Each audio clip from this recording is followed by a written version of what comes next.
Hi.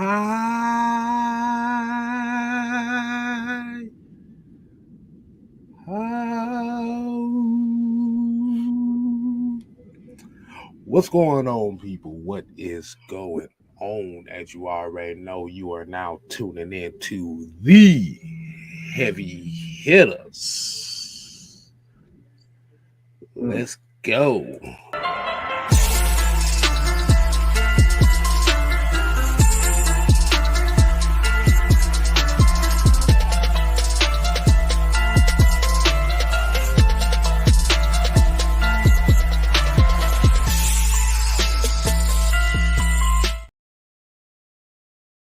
Hey, wait a minute. That don't sound good. Wait a minute. That don't sound good. That sounds better. What's going on, people? What is going on? As you already know, man,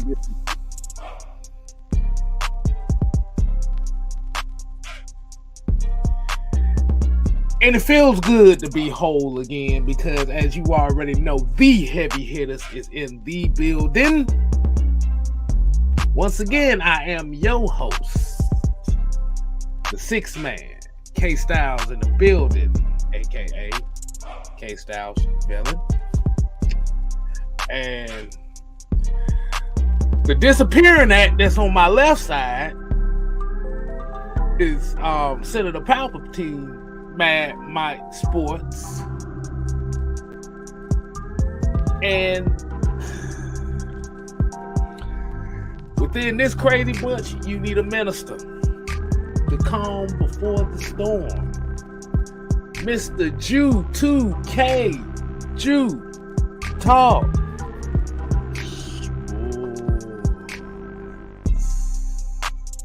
You see how I did that, right? You see how I switched it up a little bit, right? You like that?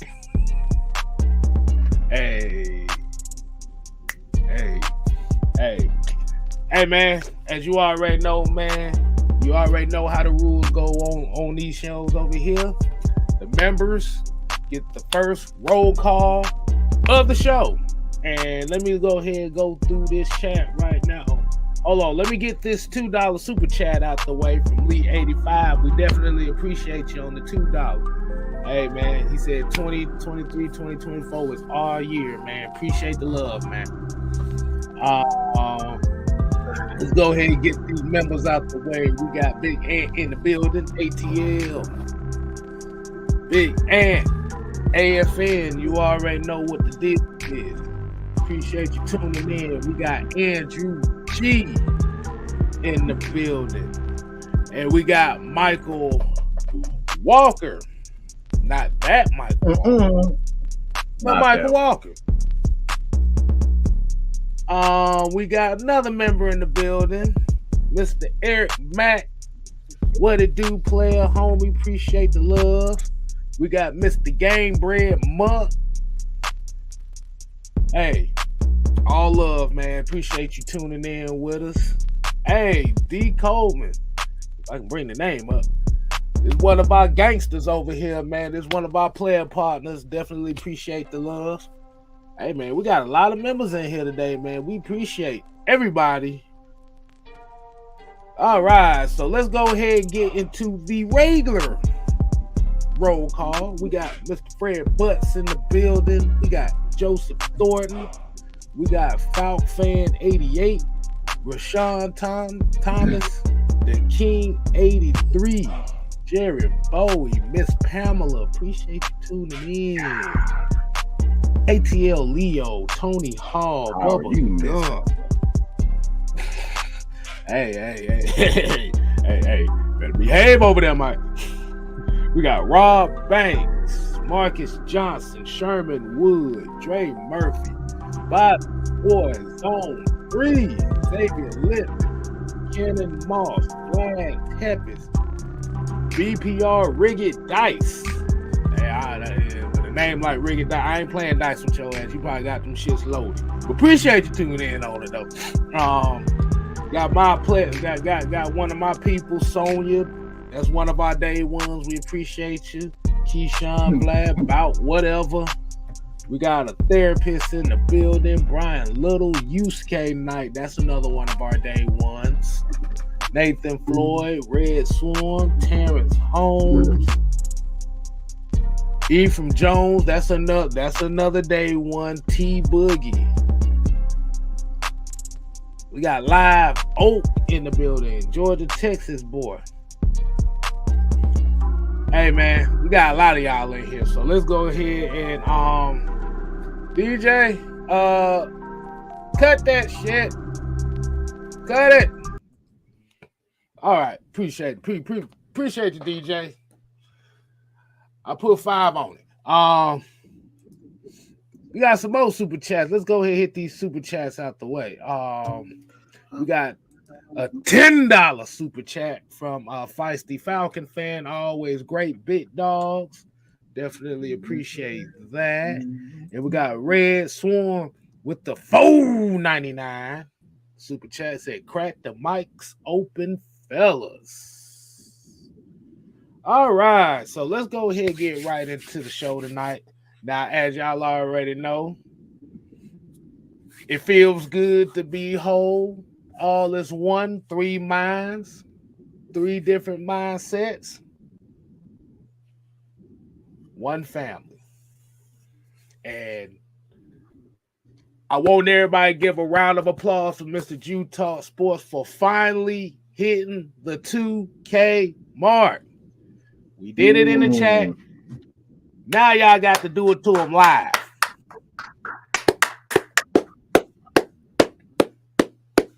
Yeah. Yes, sir. I want y'all to put some fire in the chat for Jew. We ain't going until I see some fire. Cause you already know. We about to bring the heat tonight. Let's see. There you go. There you go. Right now, your new nickname is gonna be Jew 2K. But before we go ahead and get started with some foolishness, let's get some Atlanta Falcons news out the way. And as we already know, Calais Campbell said, Atlanta, here I come. Now, Jew, I'm gonna let you go ahead and run point on this. I'm gonna let everybody know how you feel about this and what can it do to these Falcons. The floor is yours. You're muted. Mic check 1 2 1 2. Is this thing on? You was good. I was about to say, damn boy, you got so much congratulations. Your damn mic went off. Hey, I'm excited about this one, y'all. Campbell. I see everybody like roofing the spaz. Hey, look, I talked about it last week. Checkmate. When you playing chess, you know you say check. You setting up everything. You setting up your opponent. Hey, Terry Fontenot. Hey, Pim Paul Terry. Is that what you call him? K-Style? Pim Paul Terry. I told you. Hey, he back at it again, man. When I seen it at work, I was like, yo, this is the piece that I've been waiting for. The Atlanta Falcons public service announcement, everybody. The Falcons got a defense, y'all. We finally got a defensive line, a rotation of guys, and we haven't even hit the draft yet. So I was smiling from ear to ear. I'm like, I know Grady Jarrett's somewhere smiling right now. Wherever he at on vacation on some island, I know he's smiling right now, cheesing. Because I was at work cheesing. Like, when it came through, I'm like, we got Calais Campbell? Oh, yeah. Yeah, it's about to get real in Atlanta. It's about to get real. This 1-year deal, this was that missing piece I was talking about. Now you got literally a rotation of guys. You got Grady. You got David Onyemata. You got Eddie Goldman if he decides to play. Not counting if you go in the draft and you bring in a Jalen Carter. Like we can literally say we got the best defensive line easily in the NFC South. But just in general, I think this Falcons team, and I said it last week, this is going to be a top 10 Falcons defense. It's going to be a top 10 defense. The way that they built this defense, and you still got 9 picks in the draft, if I'm not mistaken. So right. I love what they did in the draft. Now we see why the name that everybody, is forbidden on our channel, Lamar Jackson. Now you see why they didn't go out and get Lamar Jackson, because of the moves you see that Terry Fontenot in the front office has made. These moves that we've made are critical for this season and for this Atlanta Falcons defense. You've seen that they actually had a plan. They listened to Grady Jarrett last year. What do you do when you got a great player like a Grady Jarrett that believed in the organization, that re-signed when we was at our lowest of lows? You go out and bring in help. This man said at the end of last season, I'm frustrated. Everybody talking about, well, what if we don't have a winning season this year? Like, do you think Grady's going to one out? I don't think he's going to one out, because he see that this team pretty much went all in on the defense. Like in this free agency, if you guys look at the guys we've signed on the offensive side, other than like Jonnu Smith, the guys that we're bringing in is like 1-year deals. They're small deals. Majority of the money that we've spent has been on the defensive side of the ball. Jesse Bates, David Onyemata. Those were the big splash. Like those were the actual big splashes really been on the defensive side of the ball. We've seen all of the money really going to the defensive side of the ball, which for years in our last regime, what did we continuously neglect? Defense. The defensive side of the ball. We neglected it. And this year we're seeing, y'all know what I preach on my channel. I've been preaching it since I had my channel for 3 years. The trenches. You went out and spent the money on Chris Lindstrom coming back. You gave Caleb McGarrett his money. They're telling you that we value the trenches. I said last season, during the season, when you value something, that's where your money's at. They putting their money where their mouth is. We're not just saying no more that we value the trenches. They spent the money to go out and build the trenches. You're seeing when you spend $100 million on an offensive tackle, an offensive guard, that shows it makes him the highest paid guard in the league. That shows that you value your offensive line. When you pay Caleb McGarrett the money that you paid him to keep him here and keep that offensive line solidified, they're building this team the correct way. I always say you build from front to back. It starts on both sides of your line. You look at the Philadelphia Eagles last year, where are they the strongest at? Their offensive line and their defensive line. That's what got them to the Super Bowl. It wasn't just Jalen Hurts. It was that defensive line and that offensive line that pretty much was the tone setters for that team. And you've seen this year, I keep saying it. I said it last week, and I'm gonna cut it here, fellas, because I know you guys want to get in here. Desmond Ridder, I talked about it last week. You want to, help a young quarterback, get him a running game, build an offensive line, get him a solid defense. The quality teams that continuously win and are set up to win years to come are teams that build in the trenches. You can always find your quarterback. You can always find your skill position players. But when you put that money in that defensive line and that offensive line, you're going to consistently win. So I love what they've done so far, man. But Calais Campbell is like a checkmate type move. That's one of the moves that say we're trying to win. And we're trying to win now. Like, we're not trying to wait. These guys, when you got a guy like Calais Campbell to say he believed in what the coaches and what Terry Fontenot, what we're building here, that's special. Because he's a guy that's been around the block a couple times. God damn. Mike dropped. He had the mic in his face, and he dropped it on everybody. Got that right. Yes, sir. Mm-hmm. Let me give a shout out to A1 Day One with the $3.99 super stick. I know it was up here earlier, but we had to let Jew bless us and kick us off the right way. So A1 Day One, appreciate the super sticker. Just let you know we didn't neglect it. Let's see. All right, Mike.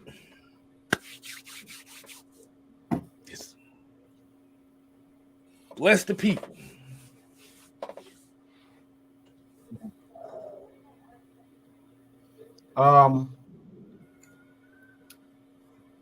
You pretty much hit a home run with it. I mean, I can probably, best I can do is hit a triple with it. I wanted to run Acuna that thing, but run around the bases with it a little bit, show off, do a little hand gestures like my boy. But I want this to be highlighted because I think a lot of ladies will understand this. Is that it's not that the guy buys you things. It's not that the guy, he can cook, he can clean, he's respectful, he take care of the family. Like it's not that. One of the things that when women value most is they know for sure that you're going to do everything possible, and there's absolutely no doubt in their mind that you have their best interests at heart. Okay, like that's what's key, and I'm saying this to say that when you look at the Atlanta Falcons, one of the things that you stated about Grady Jarrett and whether or not he's going to leave, what we've had in the past is, and we're seeing that even with Lamar Jackson, the reason why he's acting out, what we're seeing with a lot of players, Julio Jones. One of the things that's important for both the players and the franchises that they want to see that you're going to have their best interests at heart. And the things that stands out immediately is that the Falcons are listening to, they're repaying the guys that do all the hard work and they're rewarding them. So it's not just empty words anymore.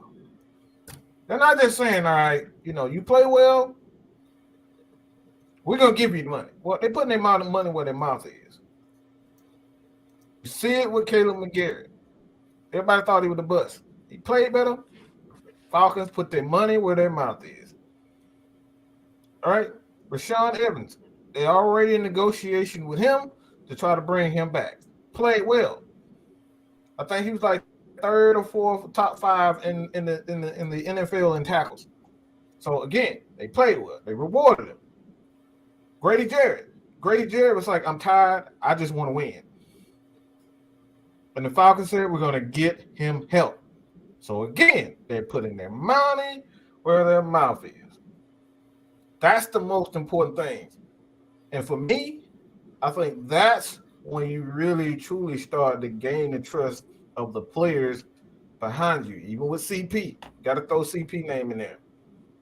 He played well. They put their money where their mouth is. So I think the biggest key for this offseason is that the Falcons have gained the trust of not only the fan base, but more importantly, the players.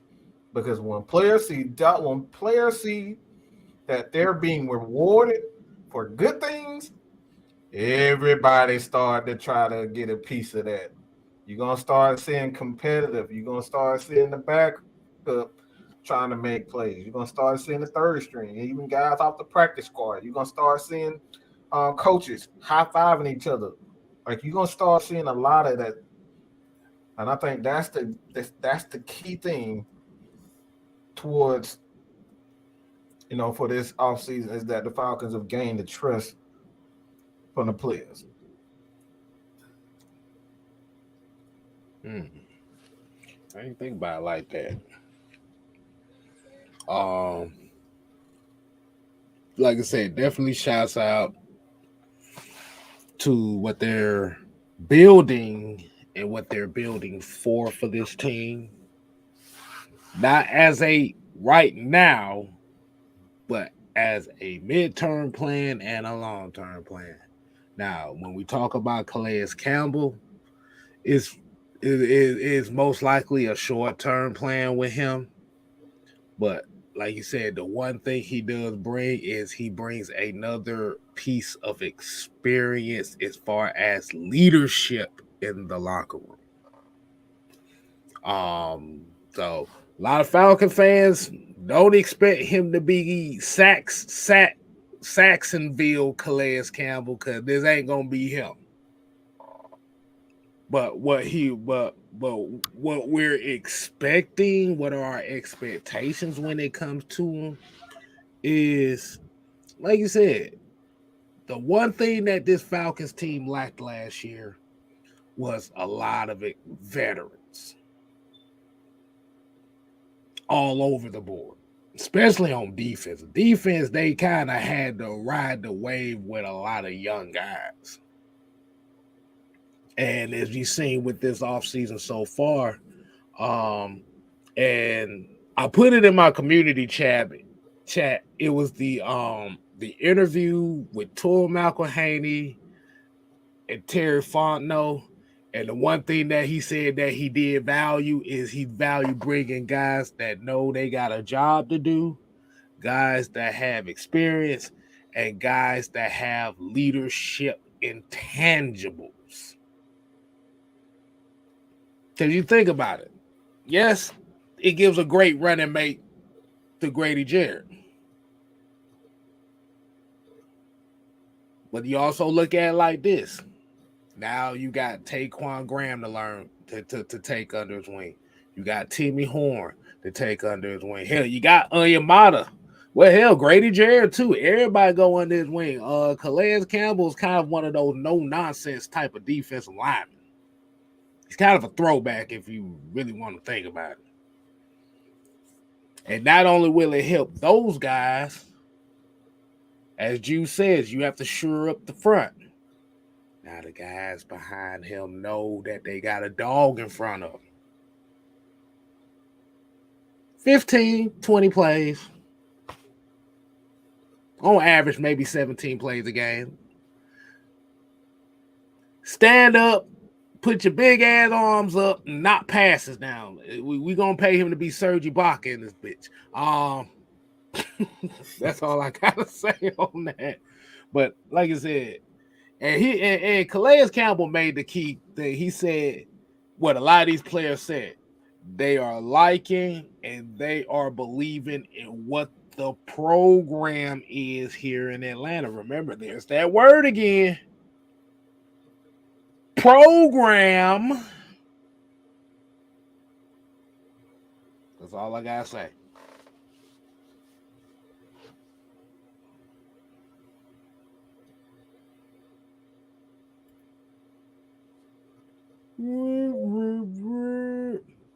So what is y'all expectations on that? Everybody that's in the chat right now, like, what are your expectations for Calais Campbell in the Falcons uniform?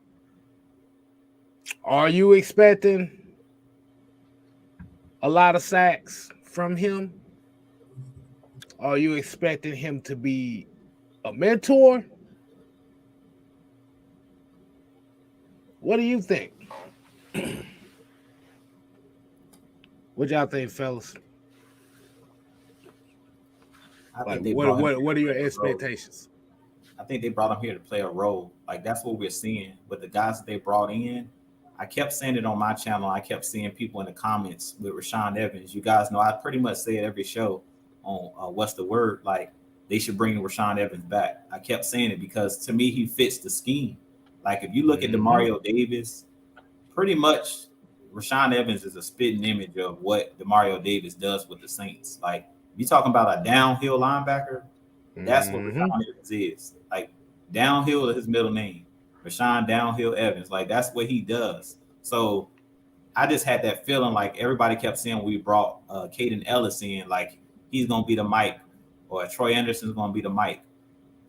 Personally, last year, Rashawn Evans was that guy. Like, he led the team in tackles. He was one of the top 5, top 10 tackler last season, tackling machine. And if you look at what the Saints do on their defense, if you just go study their defense, that's pretty much how they use Demario Davis. He's just a downhill, see ball, get ball. They don't have him in coverage a lot. He mainly blitzes a lot, and they like to use their linebackers to blitz. And that's what they do best, you know. And that's what I think. Even with a guy like Michael Walker, as much as we say, "Oh, we hate Michael Walker," we don't like, you know, how he play.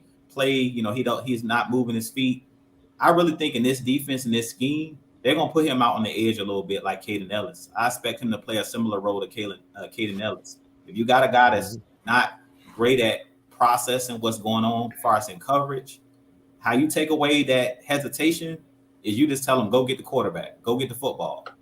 You don't even have them out there thinking. You just tell them he's going to play this particular role. And I think that's how they're going to kind of use a guy like a Michael Walker. So I really like what they're doing, but I don't expect Calais Campbell to come in necessarily and be that guy to be a 10, get 10 sacks or anything like that. I really think that he's going to be like a complementary player. Every Michael Jordan needs that Scottie Pippen. We know who the star is on this team. Jordan is Grady. Grady is the guy on the defensive line. He's the centerpiece. Everything flows through Grady Jarrett. And I heard Mike talk about it a little bit on you guys' show, where he basically talked about having Grady Jarrett kind of like on those stunts. Grady Jarrett's going to be getting moved all around on the defensive line, finding mismatches.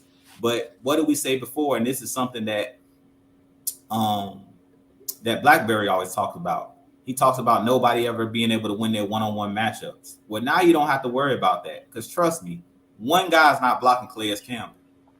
So he going to get double teamed, meaning Grady's going to be one-on-one, AK going to be one-on-one, Lorenzo Carter going to be one-on-one, Eddie Goldman at times going to be one-on-one, TQ at times going to be one-on-one. So you got guys, man. You got guys. Yeah. I mean, we got a roster of guys. We can keep going down the list that eventually somebody going to find a weak link against those opposing offensive lines. And once you find that out, you put Grady Jarrett over their weakest offensive lineman and everybody else just eat.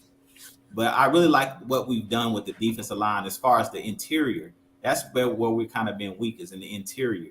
If you can, what's the fastest way to the quarterback? That interior. If you crush that pocket, and I seen it here in the chat, somebody talked about our defensive ends and like outside linebackers. They're just going to eat off of, those. They're going to clean up plays. They're going to finish plays, because that offensive line, if you don't got a good center and good guards, we're going to demolish a lot of opposing offensive lines, because you got so much talent in the center of that defensive line that the guys on the outside, they're going to be complementary pieces. Like AK and all of those guys, they're going to be able to run free. The linebackers, they're going to be able to run free, because you got so many great players inside of that interior that it's going to be tough to block us, man. To be honest, unless you got a good offensive line, it's going to be tough to block us up front, which means the AJ Terrells that haven't had those interceptions, he's going to be able to jump routes.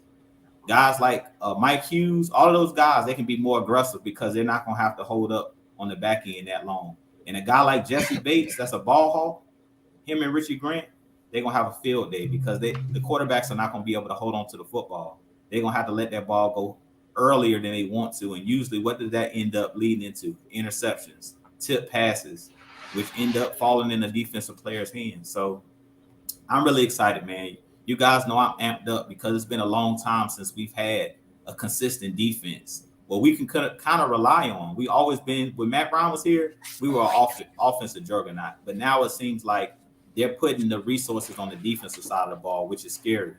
If we can get our defense to play, and be complementary to the offense, we know last year we were a top 3 rushing team. So you get a defense that can finish off opposing teams with causing turnovers and causing havoc. That's a recipe for disaster for opposing teams.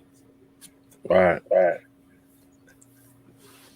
And the thing about this Falcons defense is why I say this defense actually was a lot better than what people expected. The only issue with it was third down defense. That was that, and I had to look it up myself. Third down defense was the Achilles heel, was one of the major Achilles heels of this defense, outside of really getting sacks and turnovers like that. And they said with Ryan Nielsen, that was the main key that they was looking to focus on as far as this defense was. Well, Arthur Smith already said it from the beginning, is we're looking for interior pressure guys. That didn't just mean defensive line. That means linebackers, safeties, pretty much the middle of the field.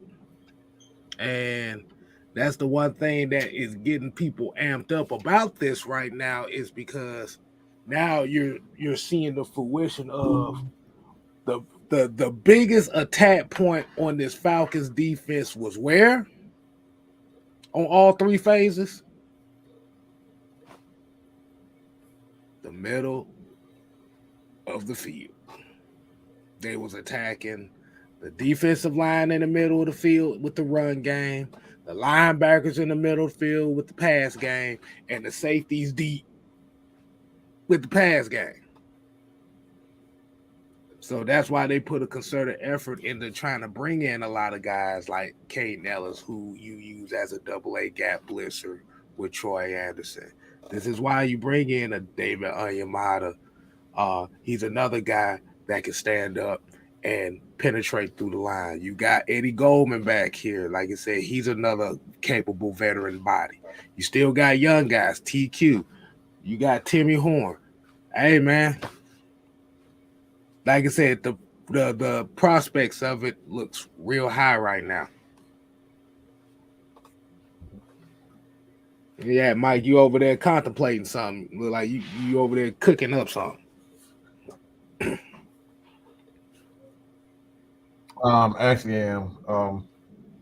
Because we've actually been getting a lot of comments, and got a lot of people that seem to think that because the Falcons have a lot of defensive tackles that they won't get another defensive tackle, which is just absolute bullshit, in my opinion. Because if you look at how Ryan Nielsen and the Saints kind of do things, they like bigger defensive ends, they like bigger defensive tackles, and they use their linebackers as edges. So guys like Caden Ellis, a guy who's a downhill linebacker. He likes to get after the quarterback. He likes to blitz. He likes to take on offensive linemen. You have Michael Walker, who's better suited as a downhill linebacker. He doesn't need to be in a lot of space. And then you have Ed Kitty, who's essentially the same as those guys. So when you look at the dynamics of the linebackers and the edges for the Atlanta Falcons, the Falcons already have everything that they need on the edges. And a lot of people just don't think that because obviously they just don't know the scheme. And I'm not talking about the scheme just for the Falcons. I'm talking about the scheme for the Saints. We have the Saints defensive coordinator. So you got to understand how he likes to use his linebackers and how he likes to use his defensive line. If you go back, look at the Saints defense. Every last one of those guys, 260 and above. Every last one of their defensive linemen were 260 and above. Davenport, Cam Jordan, so they like bigger defensive linemen. So to say that the Falcons are not, they're out of the Jalen Carter sweepstakes, and not just Jalen Carter. You know, guys like what's his name, Kansas. He's another guy that you can think about drafting as an edge, and a guy that you can put in the 3-tech.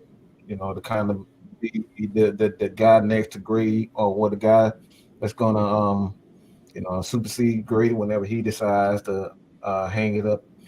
He got a long way to go. I'm just saying, it's like he'd be the next guy in line or be beside Grady.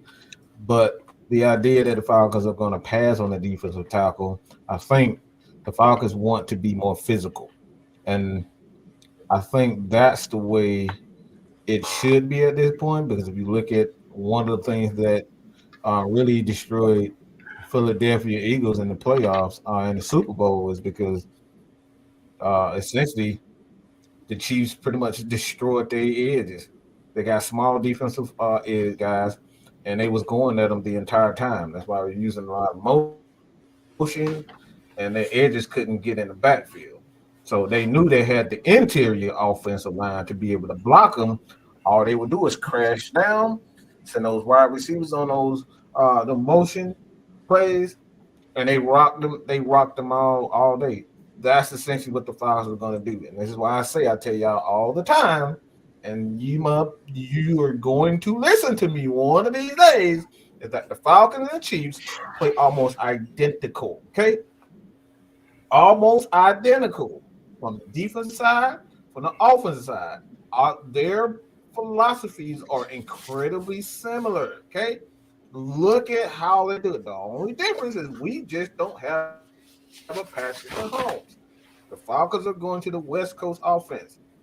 They're going to use the short passing game to continue rock that clock. The clock is going to continue to run. That's what the Falcons are doing.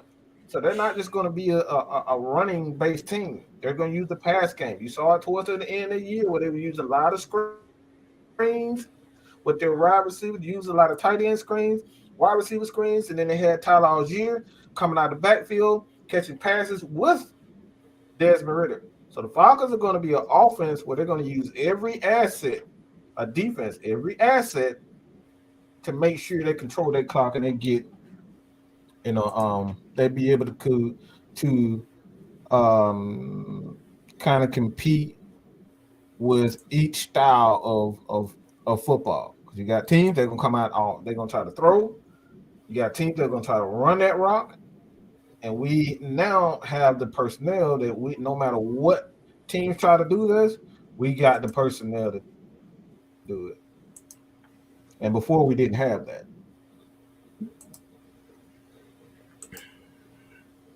That is very, very true. Now, Drew kind of made a point last time he spoke, and that was, I think I want to get everybody's thought on this as well. I'll let Mike, you run point on this one. The prospects of bringing Rashawn Evans back. What do you think is the probability of that?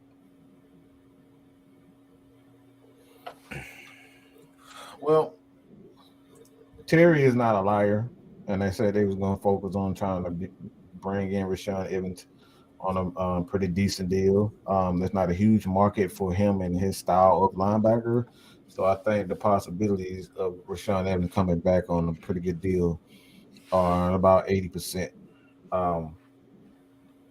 I think to be honest, I think he's the perfect guy for this defense. Because you still don't want, until he shows that he's capable of being the guy, Troy Anderson can't be trusted. All right, can't be 100% trusted. I'll say that. Still got to prove it. We know what his abilities are. We know that he has the mind to be able to process information and coverage and whatnot, but he still has to prove it. So I think it's about 80% that Rashawn Evans will be that guy. And like I said, and that base formation and them red zone, them short yardage situations, that's where the Falcons are gonna reign supreme, man. Because they got some big linebackers, bro. Them guys are physical. They got some big freaking linebackers. Caden Ellis is a big guy. Troy Anderson is a big guy, and then you couple that with a Rashawn Evans in that middle, you paying him about $4 or $5 million. Man, y'all better watch them knees, bro. Y'all better get iced up and watch them knees, because them boys gonna look. They gonna bring the heat, man. They gonna bring the heat. Oh man, yeah. I can trust they can do it. They still got enough money to where they can bring him back, not really dent too much out of the cap. Just, as we already know, kind of at this point, they just pretty much trying to decide what the hell, like, pretty much what's going to be the terms as far as Rashawn Evans. But I would love to see him back. Like you said, give Troy Anderson one more year to kind of be kind of like that off linebacker, or like, because honestly, we really don't know what defense. I don't even think they really have a defensive base. They just gonna be like, hey, motherfucker, just get your ass out there and just go just make sure nobody get past that certain point on the defense. So, hey, yeah, I'm confident Rashawn Evans will be back. But let's see, because out of your interior linebackers, that gives you Troy Anderson, possible Rashawn Evans. I think they still might have Michael Walker as kind of like a backup middle linebacker. I haven't read the quote. We don't know what the full extent of depth chart is. Yeah, I can kind of see it because they don't really have a lot of middle linebackers. Caden Ellis is he's just out. I'm gonna just say he's a multiplicity player anyway, so he's gonna be playing inside and out. So yeah, I think they setting it up for Rashawn Evans to come back.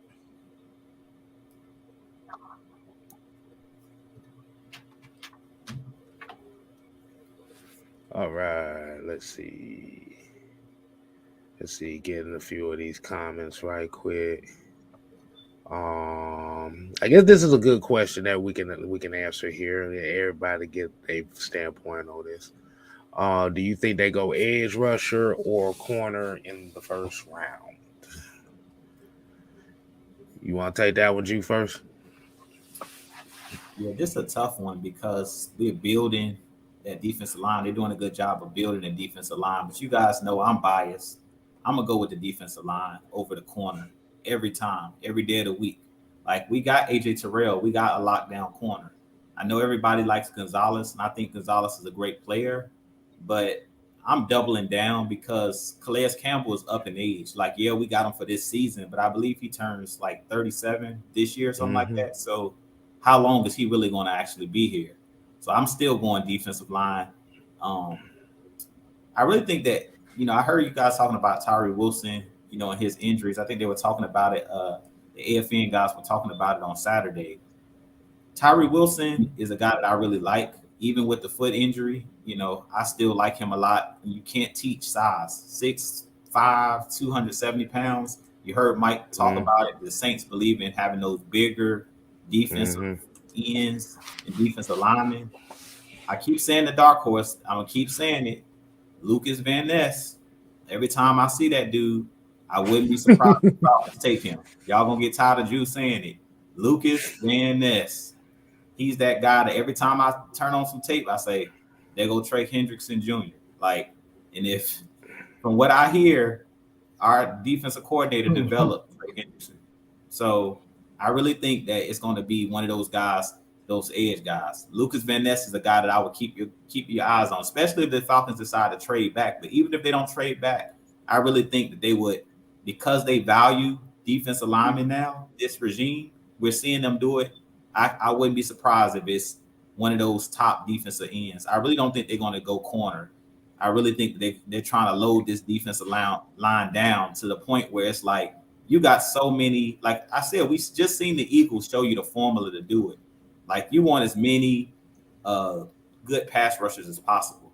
I like corners, don't get me wrong, but really corners is equivalent to like wide receivers. It's good to have, you're going to draft a corner at some point. And to me, in this draft, this is a deep draft for cornerbacks. So I feel like you'll still be able to find a corner in the second round.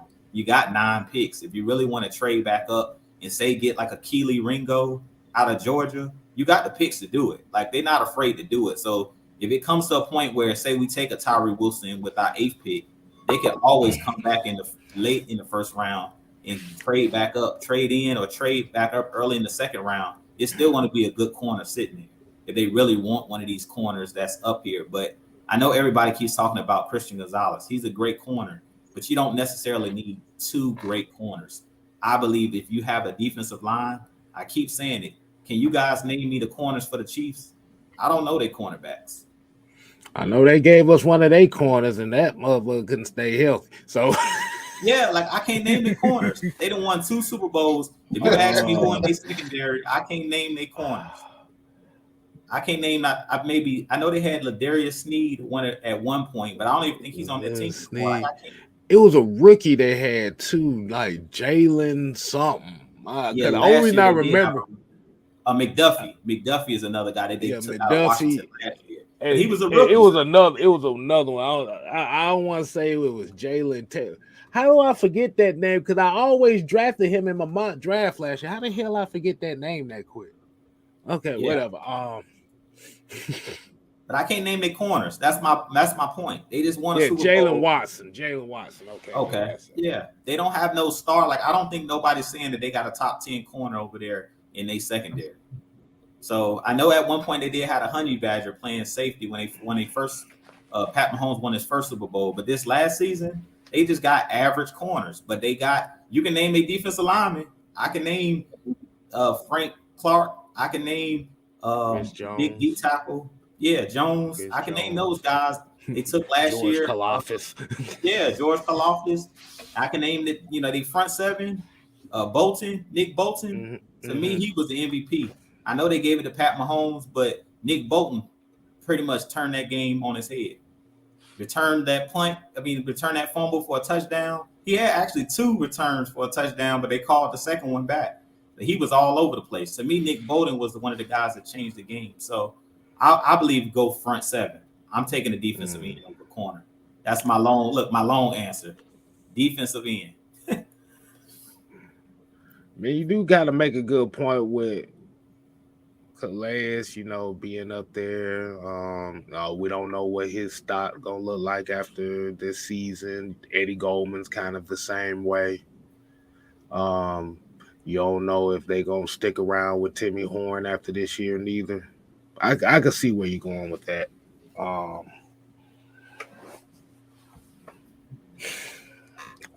I'm just gonna be honest with you. I don't damn know.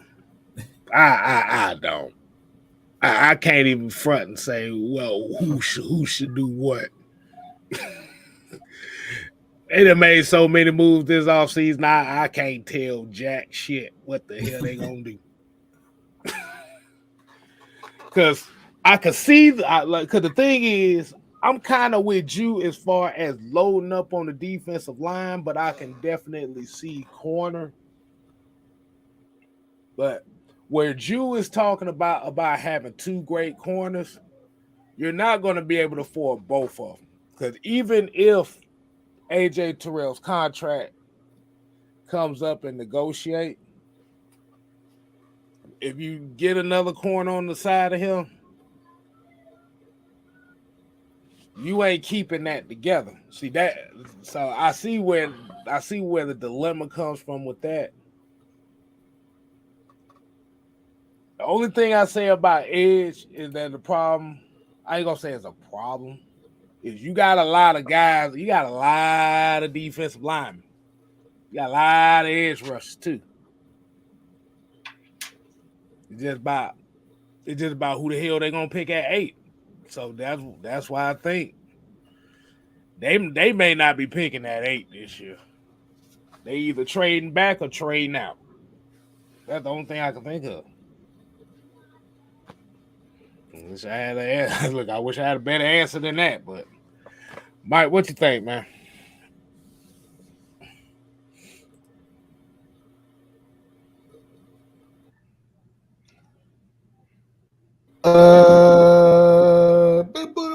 Booty rocking everywhere. Booty. Nah. I think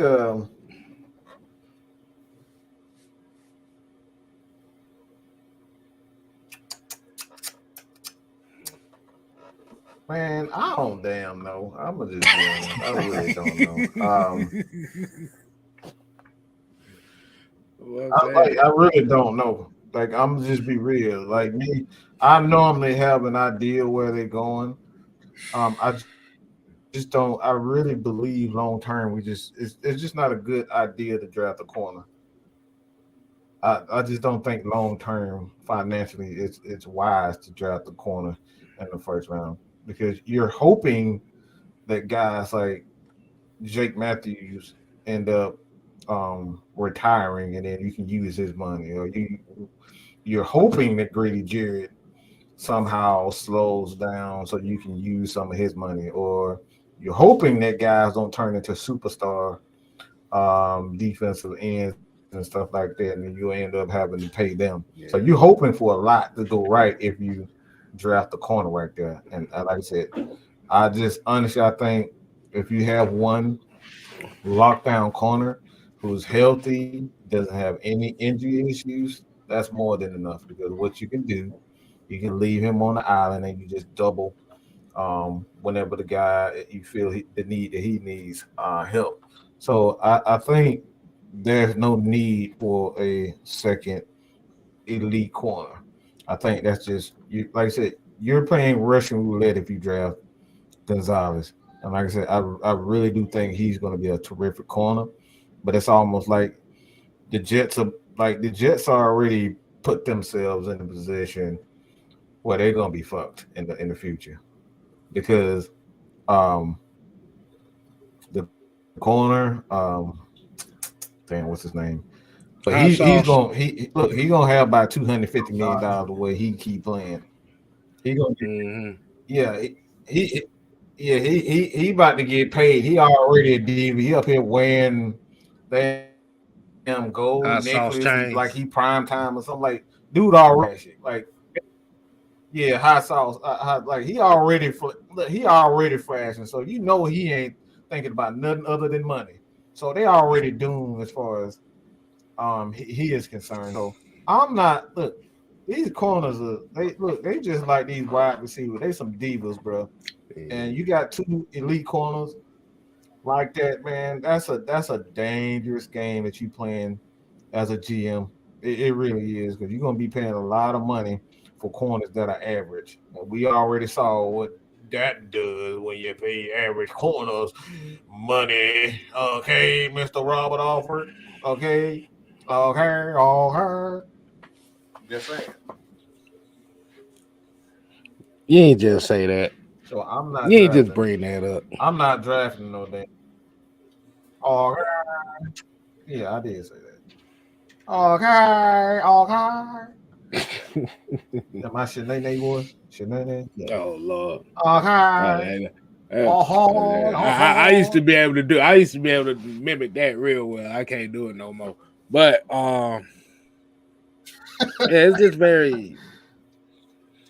Like I say, it's just very interesting. It's just gonna be a very interesting draft because it's so many different scenarios and so many players.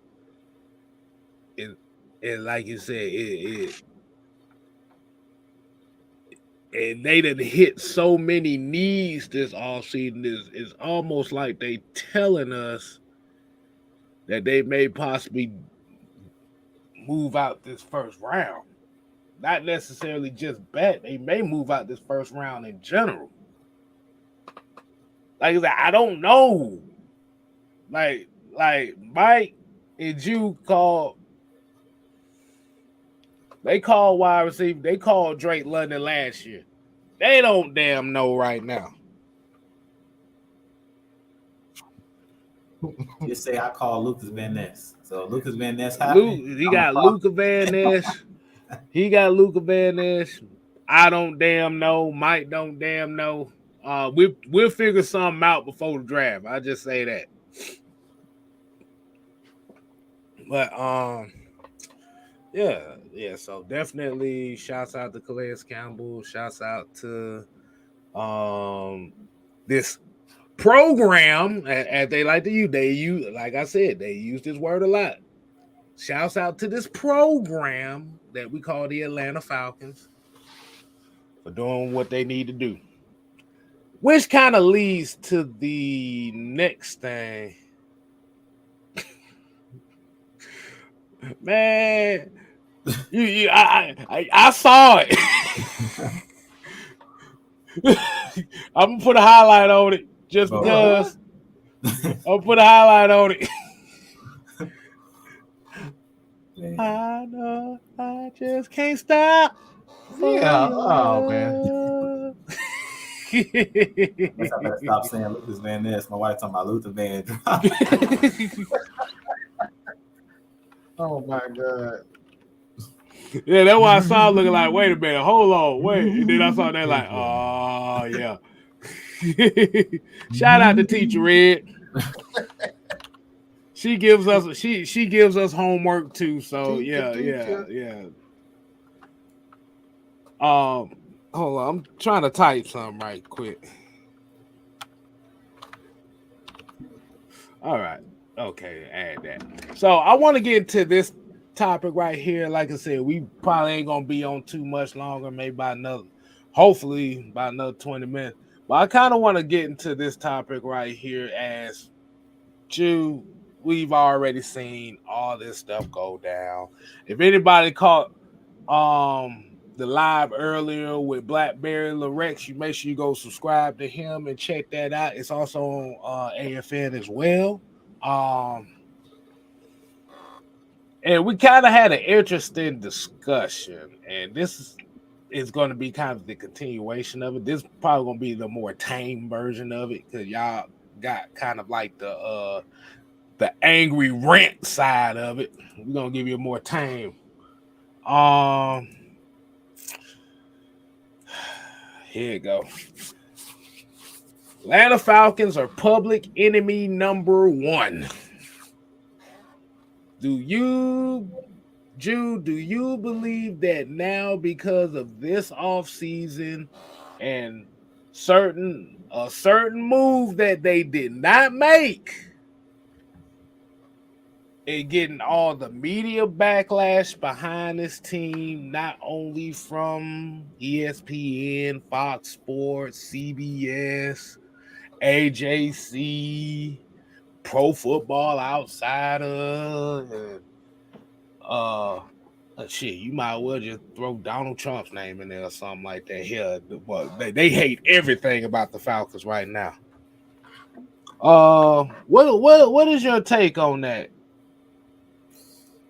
I mean, we've always been public enemy number 1. You guys know that the Falcons are probably one of the most hated franchises in the NFL by all of the networks. I don't know if you guys seen a clip of Undisputed today with Shannon, and usually I agree with I call him Uncle Shay. I usually agree with Shannon Sharp, but I was on damn show wasn't Uncle today. Yeah, I call him Uncle Frying Pan today. Hey, I was on the total other end of the spectrum when he was talking about the whole Lamar Jackson and Deshaun Watson situation. And I just want to touch on that just a little bit. From what I heard him say, I actually looked at it on my way home, and I was like, for one thing, with Deshaun Watson, a lot of people don't realize, and maybe I said that, Uncle Shay didn't do his research, but Deshaun Watson had history with the Falcons organization. You guys know he was a ball boy for the Falcons.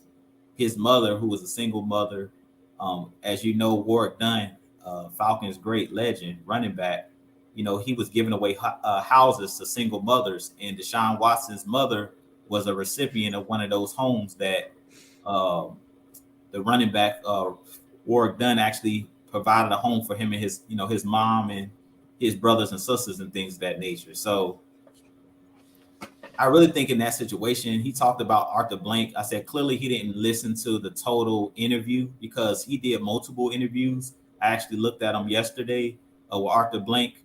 He talked to Steve Weitz, and they basically was talking about, the Lamar Jackson situation and the Deshaun Watson situation, and he talked about it being different. And I really think that it was different. He didn't really go into it, but personally, he knew just Deshaun Watson on a personal level since he's been like a kid, all the way till he was raised. Then he was a ball boy. Then he went to Clemson. So he had ties with his family. I really think that was the only reason why the Falcons even entertained Deshaun Watson possibly coming to Atlanta, to be honest. And I think that was something that Shannon didn't talk about on Undisputed today. So my thought is that he doesn't know, or he hadn't did his research. Whoever his researcher is didn't do the background and talk about that. But I really think that was one of the key reasons why we even entertained the whole Deshaun Watson situation. But in regards to Lamar Jackson, you guys know what I pretty much have said. It's nothing that has to do with Lamar Jackson's play when it comes, to me, when it comes to why the Falcons didn't want him. It all has to do with assets.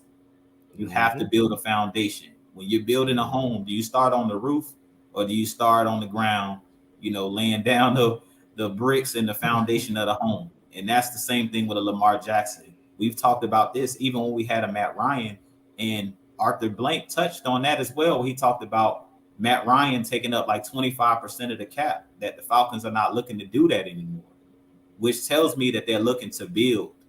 Like, expect to see Desmond Ridder. If he plays well, which I believe he will, expect to see him playing on that rookie contract for a little while, allowing us to build a team around him, which to me is the easiest way towards a championship. Any team that has their quarterback taking up that much of your salary cap, I don't care how great the quarterback is or how great that one position is, most teams that have that one quarterback, i.e., for example, the Denver Broncos, how did that work out for them when them going out and getting Russell Wilson, paying him all that money? I think Russell Wilson's a great quarterback. You know, he was in his first season. I think he's going to bounce back.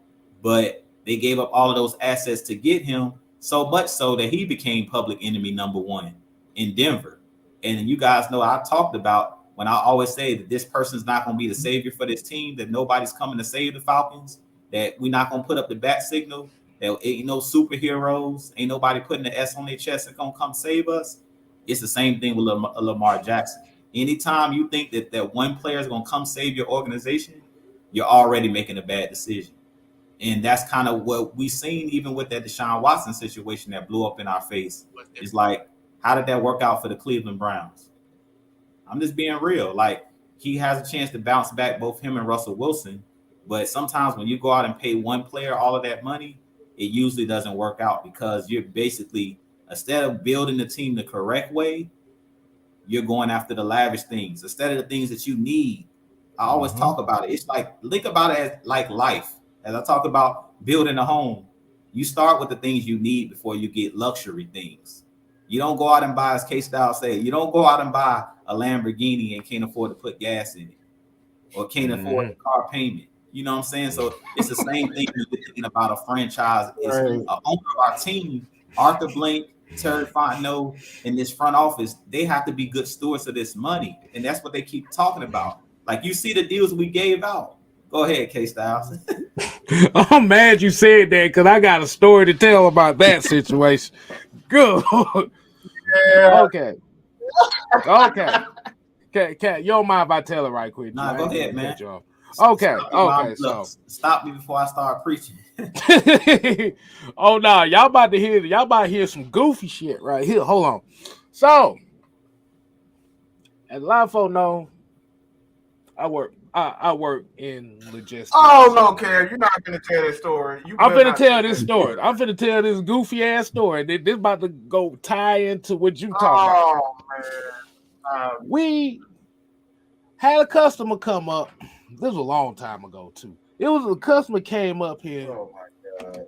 In a motherfucking 2000, I think it was like a 2019. This was about around 2018, so it's like a 2019. It was like a Corvette or something like that. It was either a Corvette or a Porsche or something like that. So he came up there looking for some particular tires.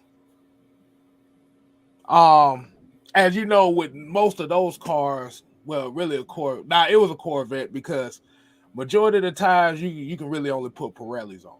So they sell Pirellis, boom, boom, boom, boom. This dude came up here with a Porsche.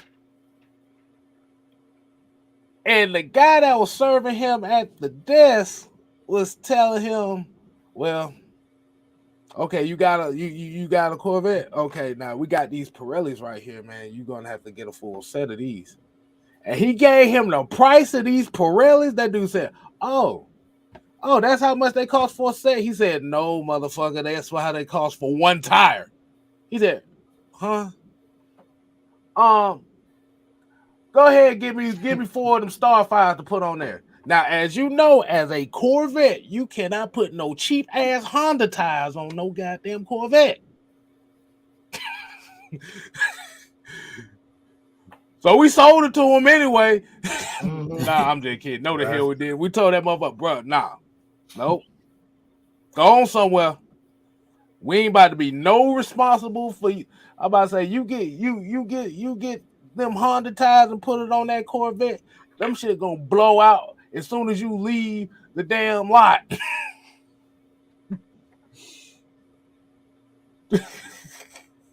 What the hell did you do to Chauncey? He over here cussing up a storm in the chat.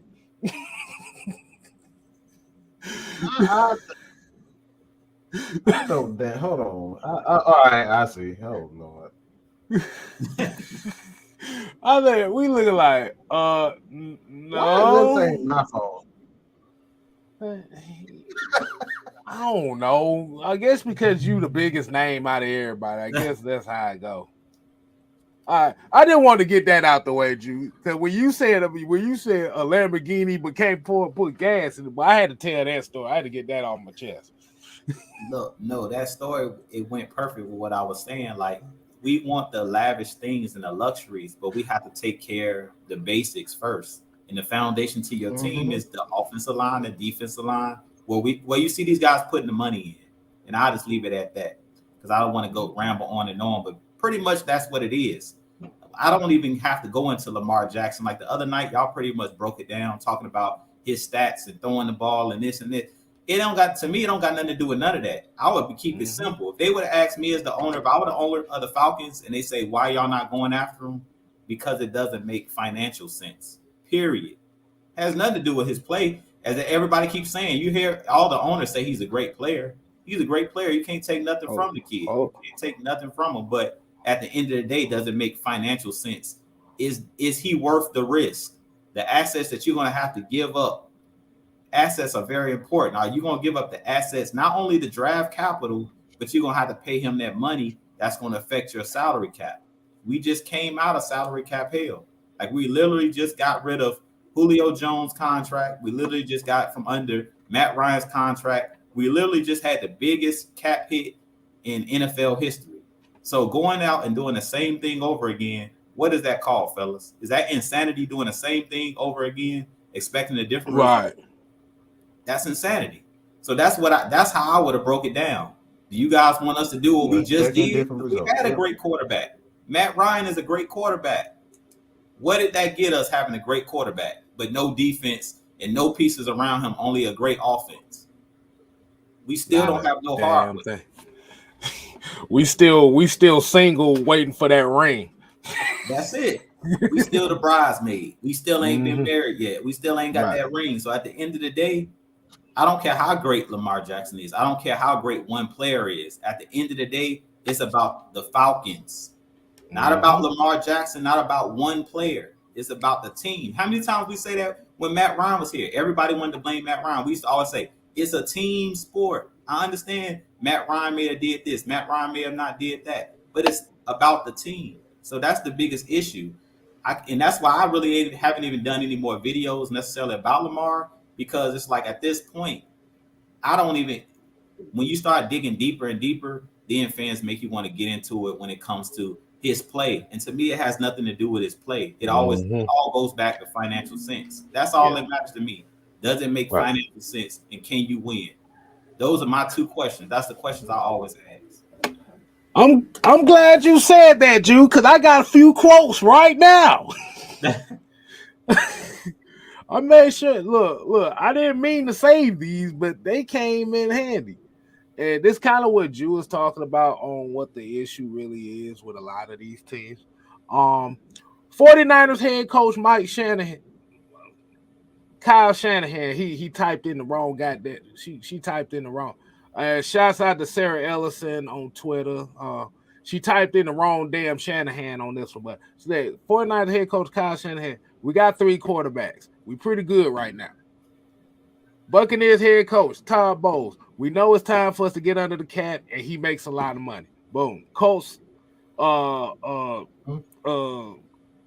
Cokehead Jim Irsay said, as an owner, I do not believe in fully guaranteed contracts. When you have a rookie quarterback, it gives you the opportunity to build a franchise for the first 3 or 4 years. And that is coming from Jim Irsay of all people. Falcons owner Arthur Blank. Looking at it objectively, I say there's some concerns over how long he can play in his style of game, hopefully a long time, but he's missed 5-6 games each of the last 2 years. Each game counts a lot in our business. Panthers GM Scott Fitterer, he's a great option, a real explosive option, but we're focused on more of the draft picks at this point.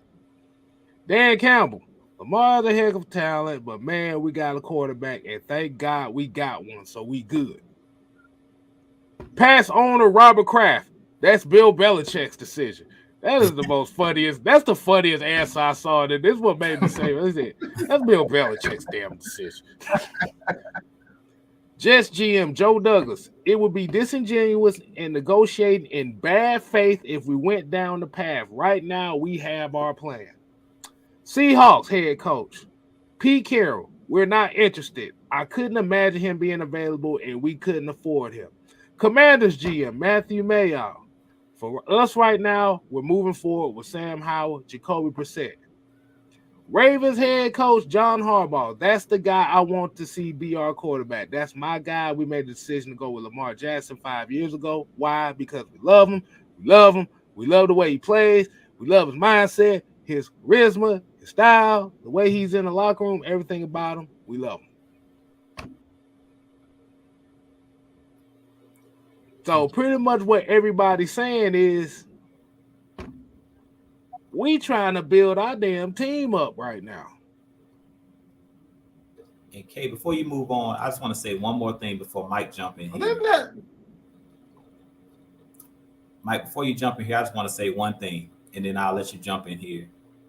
With this Lamar Jackson situation, another thing that I think that nobody's paying attention to as well is, okay, Lamar Jackson is under a franchise tag. So let's just play the hypothetical game really quick.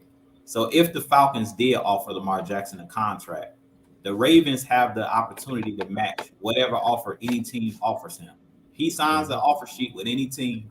The Ravens can turn around and match that and basically keep him on their team. So I've been hearing a lot of different analysts. They basically been talking about he's not free. That's another thing that a lot of people are not pointing out as well. Like, it's a lot of gray area. And what people are not paying attention to, say the Falcons did go after Lamar Jackson. We put our targets on him. He was the guy that we was going to go after. All of these free agents that we just brought in, we wouldn't have been able to bring those guys in. The Calais Campbells, all of these guys that came and visited the team, if we would have focused on trying to get Lamar Jackson, you basically put a hold on your whole free agency, which means players that we signed could have possibly signed with other teams. And I think that's another end of the spectrum that nobody's paying attention to, that we could have played this long drawn out game, because we know that the Ravens are not going to just let them go free and clear. We know that the reason they're doing this is to make a point. This was a point to Lamar Jackson. You want to play hardball? Okay, go out there and see if a team is going to offer you more than we offered you. They know good and well at any point. It's the same thing that happened with us with Deshaun Watson, who the Texans basically had under contract, and they could trade him wherever they wanted to. He wasn't a free agent. The same situation here is the Falcons. If you're smart, what person waits? We can't wait. In free agency, we didn't have time to sit here and wait for one player, and we trying to bring in and build our team. Right. That's another thing that I think nobody pays attention to. Yeah. Because if you're in a situation where you're trying to build up and you're trying to establish something, you can't wait on people. You can't wait on certain players. You have to think about it in this. Here's another thing a lot of people are not thinking about as well. Maybe these guys just want to build their own legacy.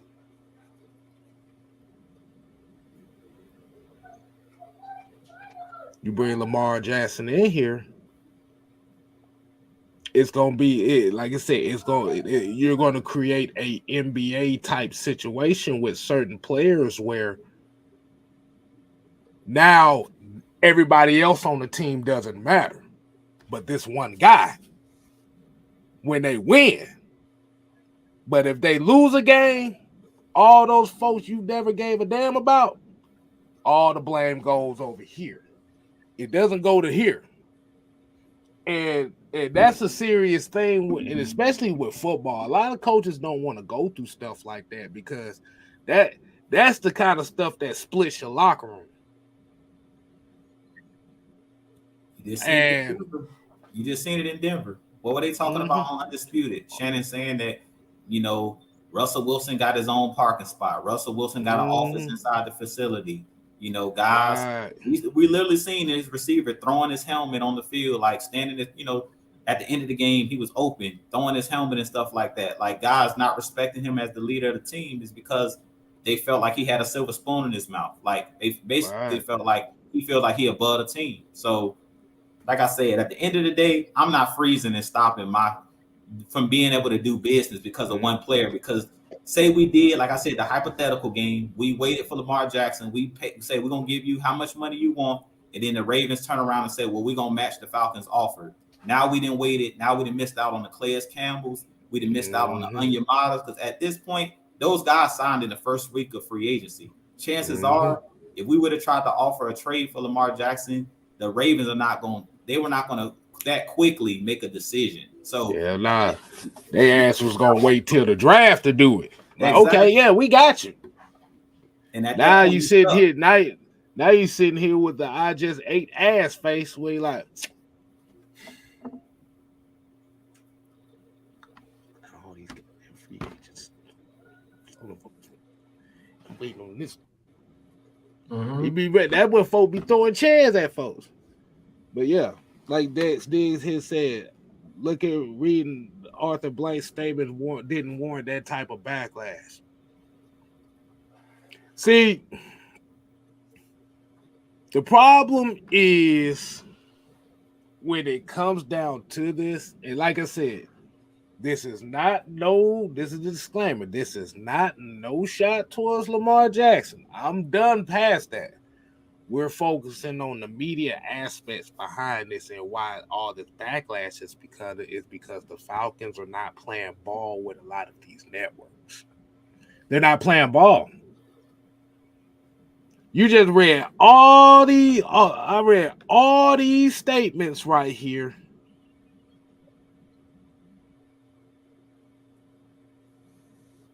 Hell, he showed more concern about him missing his health than really everybody else. Hell, Robert Kraft was the most cockiest damn statement I heard. That's Bill Belichick's damn decision. I just counted 1, 2, 3, 4, 5, 6, 7, 8, 9, 10, 11 teams. But the Atlanta Falcons, like I said, the NFL, the sports media has to paint somebody a villain. They have to paint somebody a villain. Why not Atlanta? We've been trying to push this deal to happen since last year. Midway last year, to be honest with you. And they still ain't playing ball. This is why we say Pimpaw is strolling them streets. Because they showing a lot of these networks why you care about us now. This is what we're talking about. This is the most media coverage the Falcons have had since 2005. You know when that was the last time they had this much media coverage.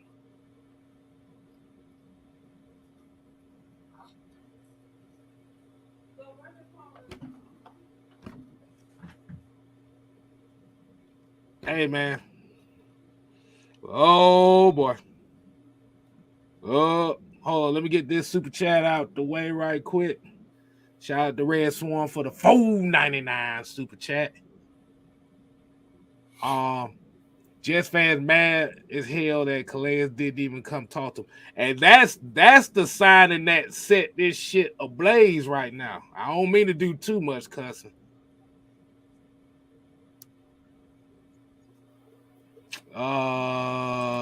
But appreciate the $4.99 Red Swan. Hold on, Mucho said off season after Super Bowl we was in the media a lot for that 20. Oh, we wasn't in the media like this. We, like I said, they was in the media for laughing at us on spurts. No, this literally started in the middle of last year. Last season, technically.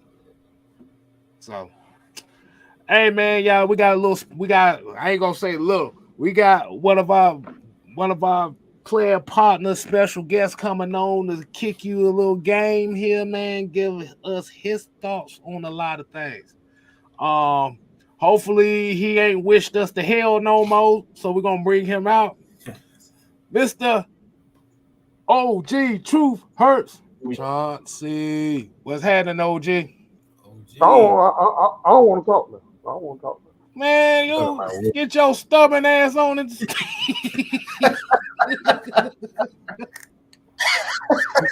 That man done condemned all us to hell, and now he just Mike J-Town. What's going on, OG? How you doing, man? OG. Man, it's a brothers. How y'all doing, man? We good, man. What about you? Man, I'm living on the high hog right now as a Falcons fan. I'm trying to figure out. OG Big Sam and myself, we had to do a little education and a little counseling earlier. You know, right now a lot of Falcons fans need grief counseling, and we're just here to assist them.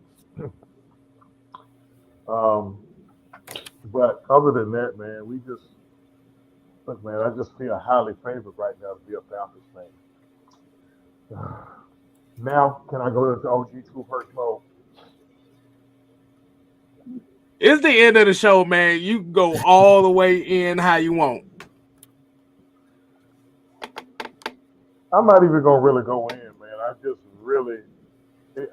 really hate that some people. I don't use the word hate. I'm so disappointed in a lot of people in our fan base when they can't see the vision, and they can't see Jobs and K Style. They can't see Mike. They can't see the damn. Okay, I used this analogy the other day. Okay, when a builder goes and builds a house, do we start with a roof? Do we put a roof on first? No, I'm gonna start with the roof. No. I ain't gonna. No. I'm not gonna build a foundation. Damn. I'm gonna try it one day. I might not live to tell about it, but I think we all need to get at a try. I mean, because really, that's what a lot of people in our fan base want, man. What I'm not understanding. First of all, man, the moves. Like, I was content with him. Listen, before he brought in Miller, I'm cool. I'm straight, man. Terry done did what he's supposed to do, man. Let's get ready for pick 8.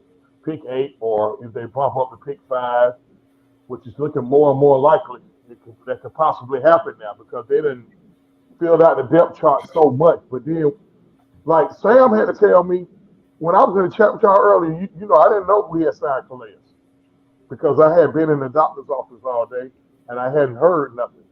And then Sam said, bro, we signed Calais Campbell. Man, I almost had an accident. I had to pull over. I got emotional and everything. Like, for real, man. Like, I'm trying. Y'all help me out. I know this is the end of the show, but y'all just help me out. And that's what I was trying to ask the guys and gals in the Falcons 3.0 group. Shout out to the new group, Falcons 3.0. Well, it's new to me anyway. What's wrong? Why y'all so angry? What y'all so upset about? What is upsetting to y'all? Don't you want to see growth with your team? I mean, I'm pretty sure you guys covered it, but did y'all get anywhere with it? Not really too in depth in it. So that's why I say I'll let you go ahead and let you bless us and get more in depth into it as far as how you feel. I really need you brothers on this one because I'm trying to figure out why. Do they not see what's going on right here? Like, these boys, like, before these gentlemen, before their very eyes, are slowly building a machine, and they're doing it the correct way from the ground up. They're not doing it from the sky down to the ground. They're doing it from the ground up, and people in our fan base are upset. Now, they get upset with me when I say that they want to be entertained. And I always have to, I always have to revert to this. If I want entertainment, tonight is Wednesday night. Wednesday night is the night to go to the Blue Flame out there on Bankhead. If I want to be entertained, hey, I can go out there and see. I can go out there and see Picture Perfect and Strawberry out there at the Blue Fountain. Just make sure I come in there with my pocket straight. If I want to be entertained, I can go over there in Hateville to the Uptown Comedy Corner. They tell hella jokes over there. If I want to be entertained, I can take my grandkids to the fucking circus on Saturday. If I want to be entertained, I can take a nice little shooby-doo smelling good to the movies, man.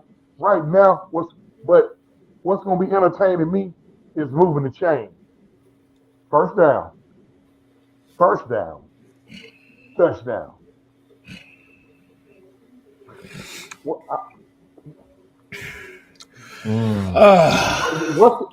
the disconnect here? What's the disconnect? I know y'all ain't got no brain cells trying to talk to these folks because y'all got way more patience than me. Trust me. Let me ask you a question, OG. Go ahead. So, how entertaining was the New England Patriots and Tom Brady with Wes Welker, with guys like Hogan that he was throwing the ball to at one point, Troy Brown that he was throwing the ball to? Like, they were not flashy, and I really think that that's the problem. Like you said, we want to be entertained. Our fan base want to be entertained. They don't want to see us build and win. But if you look at the teams, and I keep talking about it, and you were just hitting the nail on the head. I said that earlier with the foundation. You build a house with a foundation from the ground up, not on the roof, not with the luxury and lavish things of life, but you got to start from the ground up. And if you look at the Patriots, the teams that consistently won, it won't always super entertaining, but like you said, first down, 3 yards in a cloud of dust, a sack when it matters, an interception when it matters. A clutch field goal kick by Vinatieri, 2 or 3 Super Bowls in a row when they won by 3 points. To me, he was a most clutch player. Mm-hmm. And that's one of your runs. And listen, Tom Brady fanatics, relax. Calm down. Don't dive off the cliff. We already know who he is, okay? We don't need to be reminded. But to me, their most clutch player in that 20-year run was Adam Vinatieri. He go in there like, boom, okay, I just want another Super Bowl. You know, but the way they did it, aside from all the allegations, aside from the tuck rule, aside from the Spygate, aside from the I'm still talking about that sack. Gate. I'm still talking about that sack. Roughing the pass. Just being alive. But nevertheless, they